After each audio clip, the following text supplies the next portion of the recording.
he's got some things that are very important, and I discussed with him the flexibility so that we have it not just with one area of the world. You and I discuss this all the time.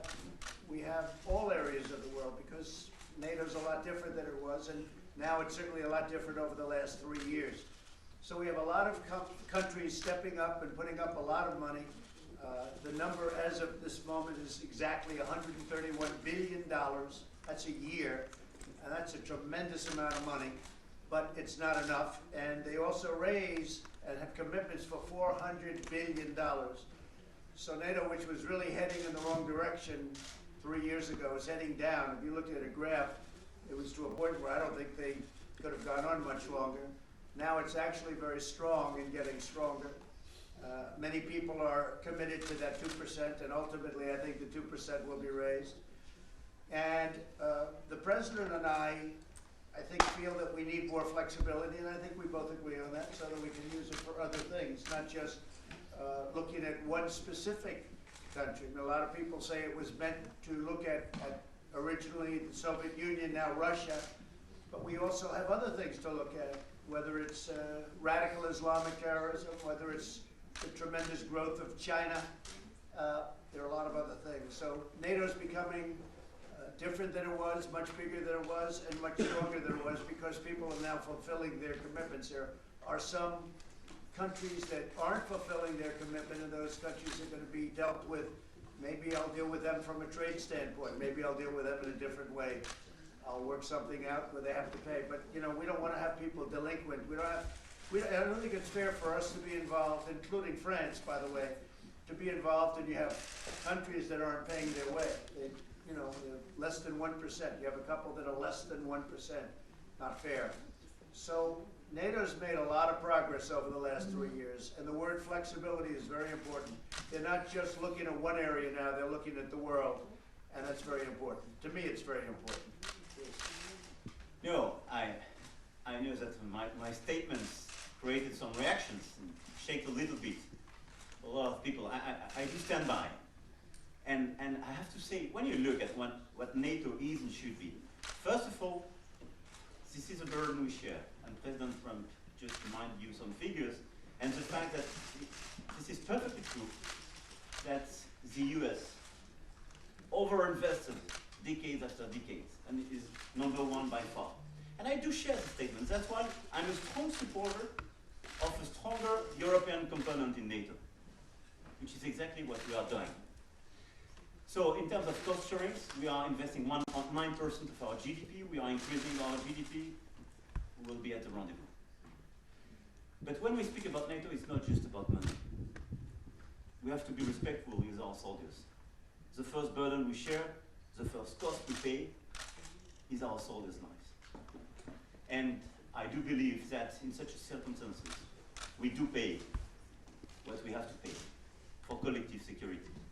When I look at the situation in Syria, in Iraq, but as well in Sahel, France is definitely present. But my third point is that we have today strategic clarifications to be done. It's impossible just to say we have to put money, we have to put soldiers, without to be clear on the fundamentals of what NATO should be. And this is not the case today. What about peace in Europe? I want a clarification about that. After the decision of the end of the INF Treaty, we have to build something new, because now this is a risk for Germany, France, and a lot of European countries to have new missiles coming from Russia, exploding ourselves. We need such a clarification. And I want the European component to be part of the future negotiations of such a new INF Treaty. When we speak about the enemy, I would say, of the alliance, what is the objective? To protect our partners against external threats, and France will do it, and we will have full solidarity vis-à-vis Eastern and Northern states in Europe. But the common enemy today are the terrorist groups, as we mentioned. And I'm sorry to say that we don't have the same definition of terrorism around the table. When I look at Turkey, they now are fighting against those who fight with us, who fought with us, shoulder to shoulder against ISIS. And sometimes they work with ISIS proxies. This is an issue, and this is a strategic issue. If we just have discussion about what we pay, and we don't have clear discussions about such a situation, we are not serious. We are not serious for our soldiers, we are not serious for our people. This is the very reason of my statements. I do believe we need strategic clarifications. How to build long-term peace in Europe, who is the enemy today? And let's be clear and work all together on that. I know that we do share exactly the same thing. Having less budget exposure of the US means more European investment and more clarity on the European side. I do agree.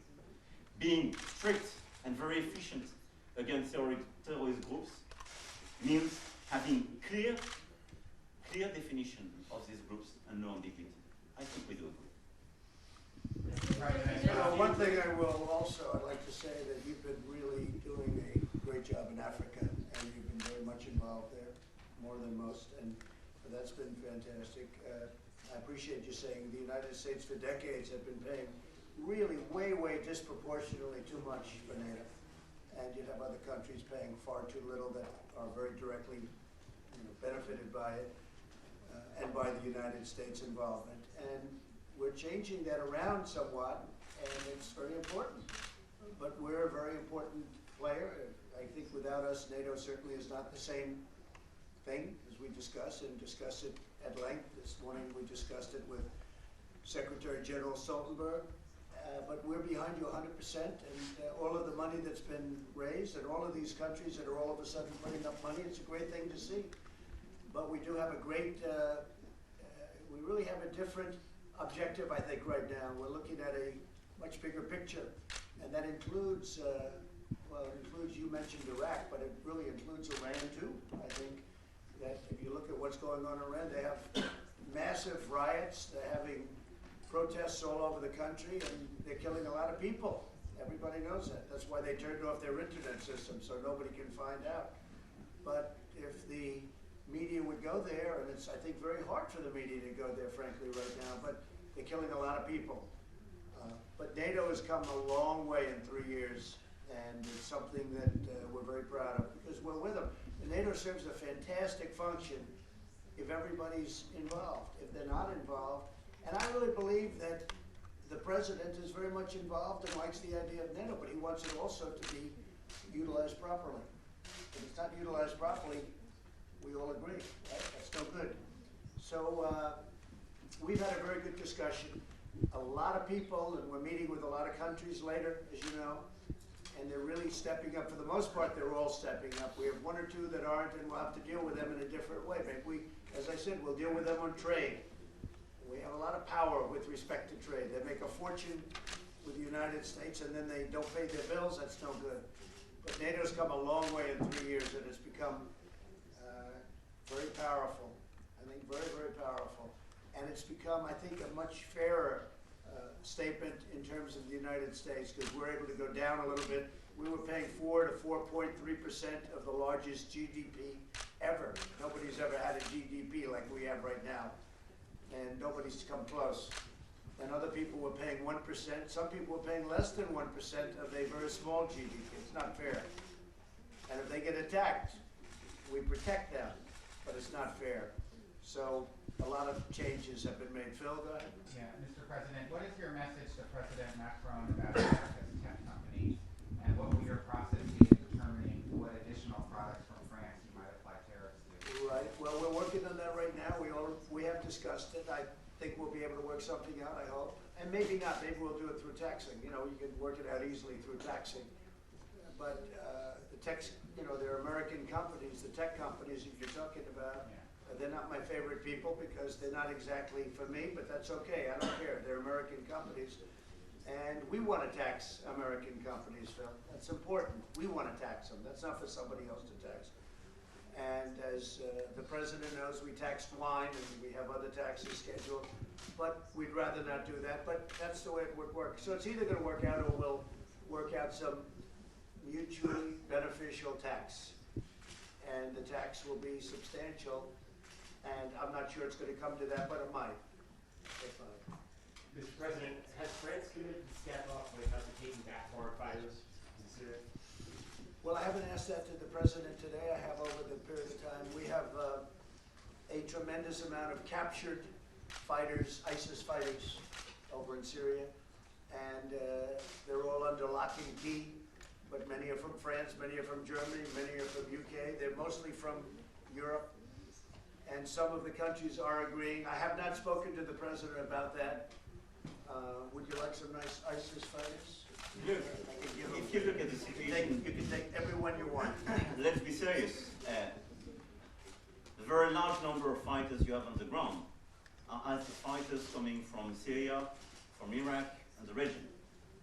It is true that you have foreign fighters coming from Europe, but this is a tiny minority of the overall problem we have in the region.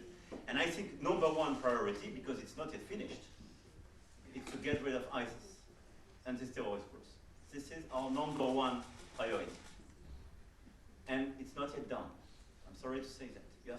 You still have fighters in this region, in Syria and now in Iraq, and more. And the whole destabilization of the region makes the situation more difficult to fix the situation against ISIS.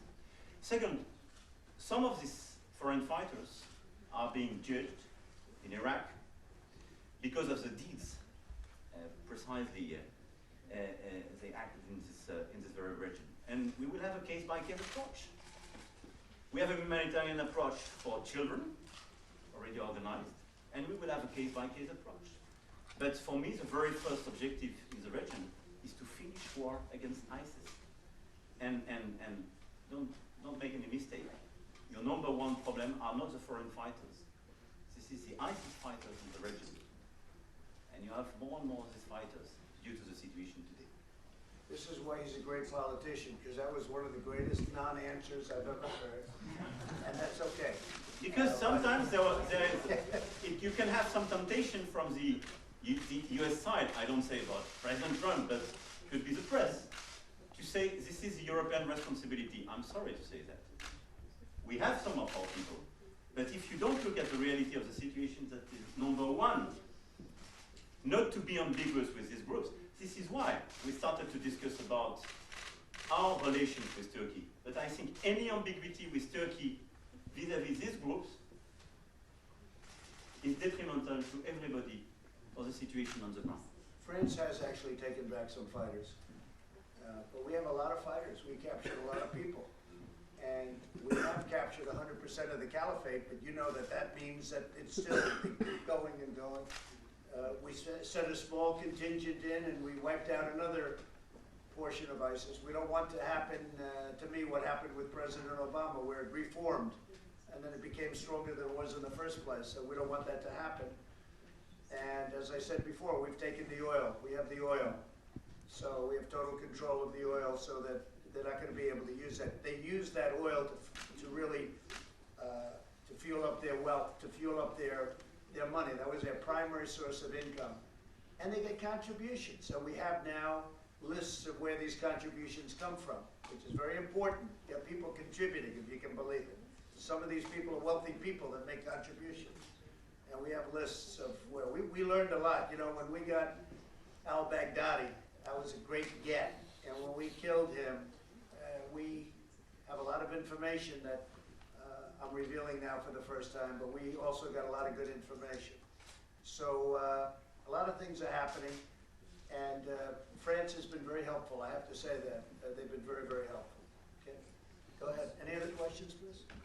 Le président américain avait des propos assez durs à votre rencontre ce matin. Comment abordez-vous ce sommet de l'OTAN et sa Comme vous le voyez, avec beaucoup de pragmatisme et avec la volonté de faire avancer les sujets, comme toujours. Je défends les intérêts de la France, c'est aussi une position européenne, et je le fais avec le souci également d'avoir une relation amicale et constructive avec les États-Unis d'Amérique, et c'est ce que nous avons toujours privilégié avec le président. On a une discussion sur l'OTAN, je viens de réexpliquer quelle était notre position, et elle est assumée. Elle est assumée parce que nous sommes engagés militairement dans des théâtres d'opération qui supposent la clarté, ça a été évoqué. Il y a des sujets, ça a été évoqué par votre collègue américain, qui ont été révélés hier, celui de la taxe numérique. Sur Sur ce sujet, je peux vous apporter une réponse extrêmement claire. Le premier, pourquoi on en est à cette situation? Parce qu'aujourd'hui, nous avons des entreprises numériques, quelle qu'en soit la nationalité, qui concurrencent des entreprises de l'économie réelle et qui ont 14 points de fiscalité en moins. C'est ça la réalité. Donc il y a un biais, c'est pas juste. Nous avons, sur la base de la proposition de la Commission européenne, passé une taxe numérique. Elle ne vise pas du tout les acteurs américains. Des entreprises françaises, chinoises, de toutes les nationalités sont touchées. Elle permet de corriger, pour une partie d'entre elles, cet écart injuste et de répondre à une nécessité. La France l'a fait avec d'autres pays. Et donc, on aura en parlé, ma première interrogation, qu'est-ce qui va se passer pour le Royaume-Uni, qui a pris la même taxe, pour l'Italie, même taxe, l'Autriche, l'Espagne, qui l'ont fait sur la base de la proposition de la Commission. Parce que si on est sérieux, il faudra que tous ces pays soient traités à la même enseigne. Donc, nous sommes là dans une phase qui va rentrer, de discussion, qui va se poursuivre dans les prochaines semaines, et je pense qu'avec le président Trump, nous pouvons régler cette situation. Et ce qui avait été d'ailleurs discuté à Biarritz, et je regrette que cette solution soit abandonnée, parce qu'elle était bien meilleure et pour les États-Unis et pour l'Europe, c'est d'avoir une taxe au niveau de l'OCDE. C'est d'avoir une vraie taxe multilatérale qui permet de ne faire aucune distinction, aucun biais, mais de taxer ces activités numériques par rapport aux biais qu'elles créent dans chaque pays. On va voir ce que donnent les discussions dans les prochaines semaines, mais elles impliqueront de toute façon une réponse européenne, car en la matière, pas la France qui serait sanctionnée ou attaquée, c'est l'Europe. Et donc la Commission s'est exprimée ce matin pour apporter son plein soutien, et c'est la Commission européenne aussi qui aura à réagir si il devait y avoir une escalade. Mais moi j'ai plutôt confiance dans le fait que là aussi on saura trouver une solution ensemble. Donc voilà, il ne m'appartient pas de commenter tel ou tel propos, mais de vous dire que pour ma part, je suis déterminé à défendre les intérêts de notre pays, à défendre les intérêts européens, et à le faire dans le plus grand respect et l'amitié avec les États-Unis d'Amérique. Et le camp de la liberté, si je puis dire. And I largely agree with that answer. I just have to say, though, I came into a position where the European Union was making anywhere from 100 to 150 billion dollars a year in deficits to the United States. They were making it, we were losing it, and so we had to do something that is fair, not severe. I think fair. We're losing tremendous amounts of money. As you know, the European Union is very strong on barriers. Barriers meaning certain of our products can't come in, including agricultural product. It just can't come in. We can't sell it, and yet the European Union sells openly to the United States, and generally untaxed or taxed at a low level. So these are problems that we're talking about. These are problems that we're working out, and the digital tax is the least of it. I inherited a situation where the European Union, which was formed partially for this reason, I guess for a lot of reasons it was formed, but partially to make better or take advantage of the United States. And they've done that very brilliantly, and frankly, it's not right. So I've exposed it. A lot of people didn't know it, and we're doing things about it. We have no choice because the United States can't continue to lose the kind of money that they've lost over the last, literally since the formation of the European Union. And I think we'll work something out. They want to talk, as you know, the new head wants to talk, who's supposed to be a very respected woman, very highly respected, and I look forward to meeting her. They want to meet. But we have a very unfair trade situation where the U.S. loses a lot of money for many, many years with the European Union, billions and billions of dollars. I mean, to be specific, over $150 billion a year. So we don't want to be doing that. And we can make a deal. We can take a harsh approach. We can solve that problem instantaneously if we wanted to.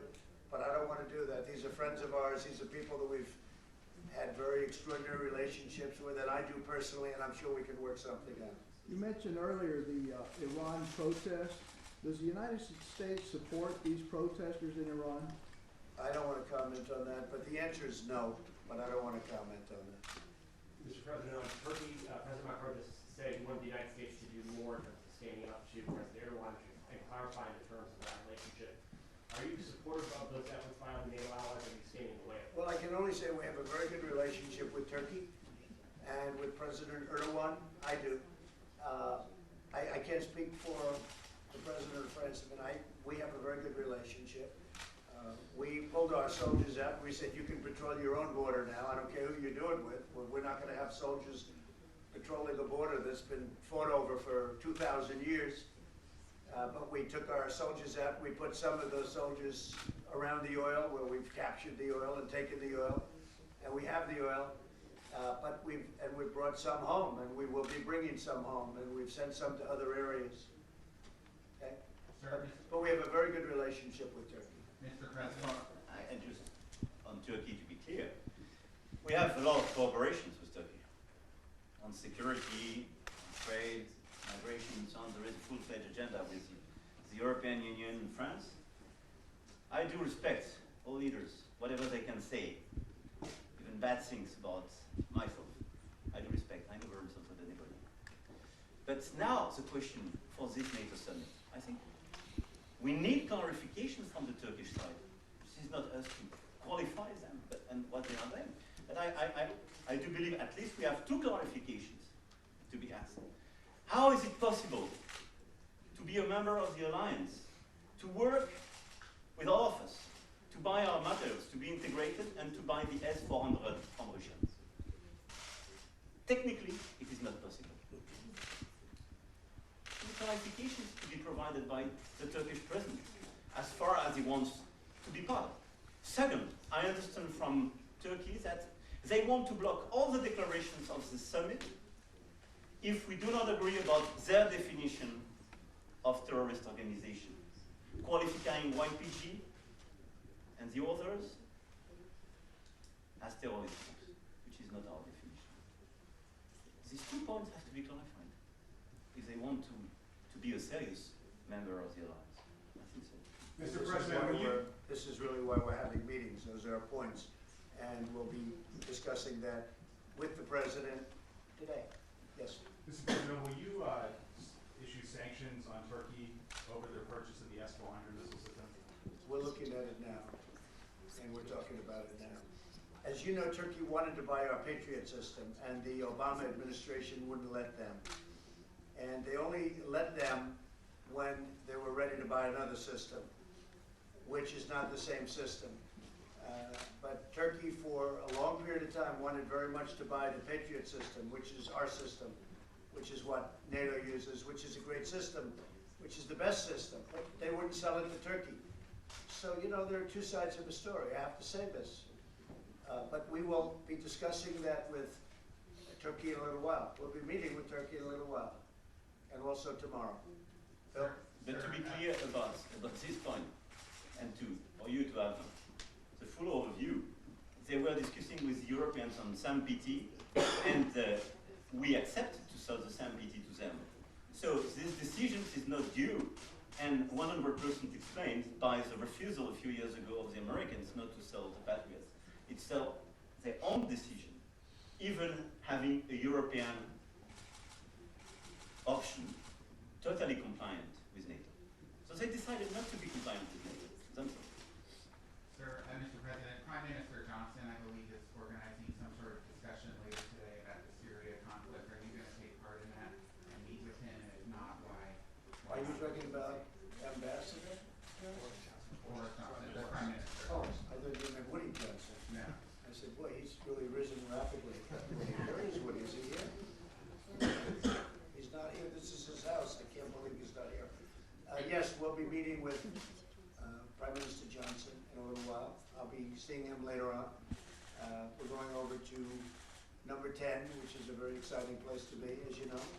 And we'll be discussing a lot of different things, yes.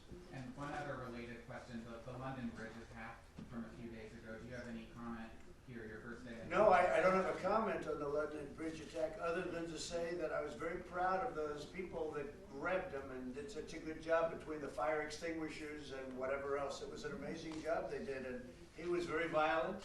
You could see that. I mean, this was captured very much on tape. I think the way I think they were British citizens. The way they stepped up was incredible. That was really great. So, a terrible thing, terrible attack. A lot of people very badly hurt. I believe 3 or 4 killed. Is it 4 now today? So it's terrible. It's a terrible thing, and I know it's an act of terrorism. It's been declared an act of terrorism, radical Islamic terrorism, by the way, and it's very bad, very bad. But I think the way they stepped up, to me, that was something very special. Okay? Mr. Trump, a question on Russia. Mr. Macron says that Russia shouldn't be designated as an adversary of NATO. Do you agree with that? Do you think Russia is the enemy, and Mr. Macron, who is the enemy today? I don't think he does feel that. I think we get along with Russia. I think we can get along with Russia. I think you feel we can get along with Russia. We've discussed that before. But certainly we have to be prepared, whether it's Russia or somebody else, we have to be prepared. But he and I have a pretty similar view on that. I think we feel that we can get along with Russia. And I think it's a good thing to get along with Russia. And I campaigned on it. I mean, I go into big stadiums, people like it. And I think the Russian people would like to see it too. A lot of good can come of it. But the purpose of NATO is that, but the purpose of NATO can be much more, and that's where we're showing the flexibility over the last period of 2 years. Pour être clair sur votre question, l'Alliance s'est organisée pour en effet faire face à la Russie historiquement. Je pense qu'aujourd'hui, il nous faut regarder la nouvelle situation historique et aussi notre géographie, je l'ai souvent dit. Je n'ai aucune naïveté à l'égard de la Russie. Et nous sommes très conscients sur les attaques cyber qu'il y a pu avoir, sur les conflits gelés qu'il y a aux frontières de l'Europe, et y compris sur la crise ukrainienne que nous vivons. Est-ce que le statu quo est la meilleure des options? Je ne crois pas. Et donc, nous devons engager une procédure avec quelques préconditions et une méthode. Les préconditions, c'est, on le sait, de savoir avancer sur le conflit ukrainien. C'est ce que nous ferons d'ailleurs le 9 décembre prochain à Paris, avec un sommet en format Normandie, pour essayer d'acter des avancées entre l'Ukraine et la Russie. Ensuite, c'est de pouvoir définir un agenda où les Européens, si possible ensuite les membres de l'Alliance, définissent des procédures de définition de menaces communes avec la Russie, de coopération possible, en tout cas de désescalade. Ça prendra du temps. Mais je pense que si nous voulons, d'une part, la stabilité en Europe, d'autre part, réduire la conflictualité, il est important d'initier un dialogue stratégique avec la Russie. Il faut le faire sans aucune naïveté, et il faut le faire en étant conscience aussi du poids de l'histoire et de la peur que certains pays européens ont à l'égard de la Russie. Et je le dis ici en ayant beaucoup de respect et d'empathie pour ces derniers. À l'égard de la Pologne, des États baltes, de certains États nordiques, de la Roumanie et de quelques autres, nous savons que ce qui est attendu de nous, c'est aussi de les protéger à l'égard de potentielles agressions. Et donc, dans ce cadre-là, nous devons apporter de la visibilité pleine et entière sur les protections que l'Alliance et en son sein l'Europe peut et doit leur apporter. Et la France y jouera tout son rôle. Enfin, si je pense qu'il y a un ennemi commun, c'est le terrorisme international, et en particulier le terrorisme islamiste aujourd'hui. Soyons clairs, c'est ce qui nous conduit à agir ensemble au Levant, dans le cadre d'une coalition internationale qui est aujourd'hui sous responsabilité américaine, mais où l'OTAN est engagée en tant qu'organisation, et comme vous le savez, la France y est très présente. C'est aussi ce qui nous conduit à agir au Sahel contre ces groupes terroristes. Monsieur le Président, on vous sent autant déterminé que isolé sur la scène européenne, parce que vous avez parlé de la peur de la Russie, il y a aussi la peur, il faut le dire, des États-Unis, de la part de certains de vos voisins, qui se disent on ne peut pas avoir à la fois une défense européenne forte et être dans l'OTAN. Je sais que c'est ce que vous essayez de dire, vos conseillers disent on peut avoir fromage et dessert, c'est l'expression qui est revenue. Comment vous arriverez à bouger les lignes, sachant qu'il y a des situations politiques un peu compliquées, y compris chez vos voisins les plus puissants, en Allemagne, en Italie? D'abord parce que c'est pas fromage et dessert, ou alors c'est un cheesecake. Parce qu'en l'espèce, ce dont on parle, c'est d'avoir une Europe qui investit plus dans la défense, ce qui permettra de réduire l'investissement américain. Donc c'est parfaitement cohérent. Mais après, ça va être simple, c'est un rapport à la souveraineté et à la puissance. Il est légitime que les États-Unis d'Amérique nous disent aujourd'hui, pour protéger vos frontières européennes, pour aller régler vos conflits de voisinage, qui sont votre voisinage, vous devez être plus investi, vous devez payer davantage, vous devez investir davantage. C'est légitime. Et donc, nous ne sommes pas dans une situation de sortie de Deuxième Guerre mondiale, où il faut bien le dire, l'Europe était désarmée, et où une partie des Européens ne voulait pas du réarmement de certains Européens. Je pense aux Allemands. Mais nos mentalités ont été construites pendant des décennies, où l'OTAN était d'ailleurs fait pour que certains n'aient pas accès à une souveraineté militaire. Les temps ont changé. D'abord parce qu'il n'y a plus de pacte de Varsovie. J'ai cru comprendre que le mur de Berlin était tombé, ça fait quand même 30 ans. Et il y a aussi, depuis plusieurs années, les États-Unis d'Amérique qui nous disent prenez vos responsabilités. Nous devons le prendre. Je ne suis pas aussi pessimiste que vous. Ces 2 dernières années, on a fait avancer une coopération renforcée, un fonds européen de défense, une initiative européenne d'intervention dont tout le monde nous disait qu'elle était impossible. Maintenant, il y a chaque mois des nouveaux membres. Les 8 membres historiques étaient présents le 14 juillet à Paris. La Grèce nous rejoint, l'Italie souhaite nous rejoindre, et ça continue. Et donc les choses avancent. Il y a une vraie dynamique. Et elle continuera d'être là, et elle se fera, je dirais, de manière totalement intégrée avec l'OTAN. C'est les ambiguïtés qu'il faut lever à l'égard de certains autres qui ont peur. Ça ne suppose pas de se livrer aux menaces extérieures, de se désarmer. Au contraire, ça veut dire une Europe qui prend ses responsabilités au sein de l'Alliance pour alléger la charge des États-Unis d'Amérique et pour porter sa part de souveraineté. Monsieur le Président, quelles sont vos propositions pour l'après-traité FNI? D'avoir une discussion maintenant stratégique. On va commencer à la voir. J'en ai parlé avec le secrétaire général Stoltenberg. On en a parlé avec. J'ai commencé à en parler avec le président Trump. Mais il est clair que nous devons assurer l'ensemble des pays de l'Europe. Et je pense aussi à ceux qui sont à moins de 500 km de la frontière russe, qui n'étaient pas couverts par le traité FNI, de ne pas être exposés à des armements russes.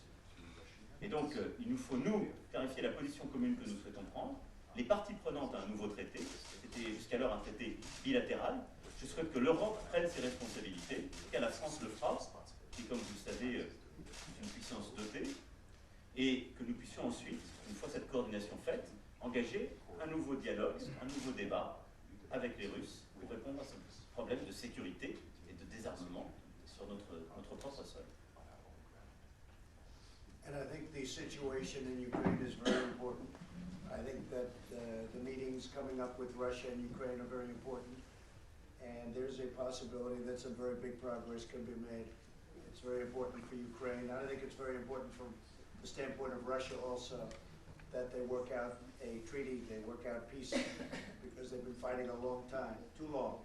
And I think there's a really good chance that will happen. Also, with respect to nuclear weapons, I've spoken to President Putin, and I've communicated with him, and he very much wants to, and so do we, work out a treaty of some kind on nuclear weapons.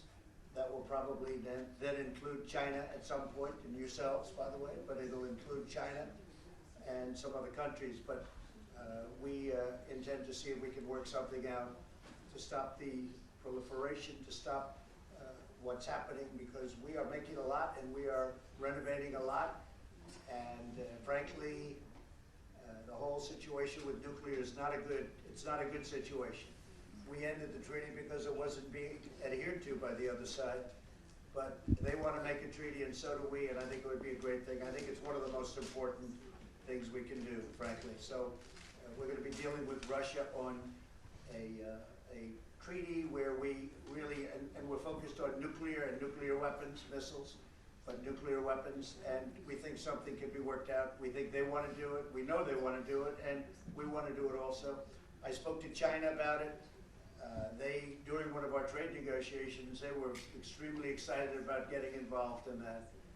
So some very good things can happen with respect to that. And I think it's very important. The whole nuclear situation, very, very important.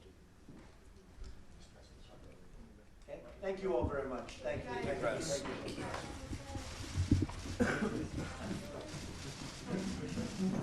Thank you, Press.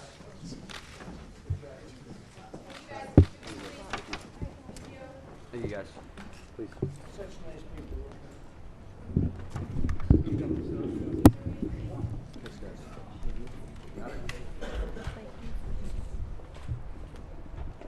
Thanks, guys.